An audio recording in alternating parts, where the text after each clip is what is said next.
Hello guys, welcome back to my new mini vlog. তো সেদিন ছিল কিন্তু নবমী, আর নবমীর দিন দেখতেই পাচ্ছ আমি সকালবেলা খুব সুন্দর করে সেজে গুজে শাড়ি পরে বেরিয়ে পড়েছি। তোমরা তো সবাই জানো আমি পাঞ্জাবে থাকি, আর দুর্গাপুজোয় কিন্তু আমাদের ছুটি ছিল না, বরং আমার চলছিল পরীক্ষা। তো তার মধ্যেও সময় বার করে কিন্তু আমি চলে গিয়েছিলাম জালান্ধারে। এখানে বাঙালি কমিটি মিলে ওরা একটা পুজো করে, সেখানে আমরা আগের বছরও গেছিলাম আর এই বছরও গেছিলাম। গিয়ে তো দেখতেই পাচ্ছ খুব সুন্দর করে সব জায়গাটা সাজানো হচ্ছিল, কারণ সন্ধ্যাবেলায় ছিল একটা প্রোগ্রাম।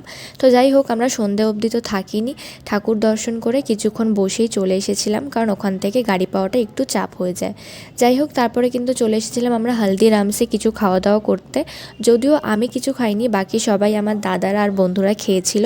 আমি তারপর রাত্রিবেলা ডিনার করেছিলাম আমার পছন্দের দোকান থেকে, কষা মাংস, তার সাথে ভাত, আর ছিল কিন্তু আলু ভাজা, অমলেট, আর তার সাথে সফট ড্রিঙ্কস। তো যাই হোক, সেদিন কিন্তু এইভাবেই কাটলো পুরো দিনটা।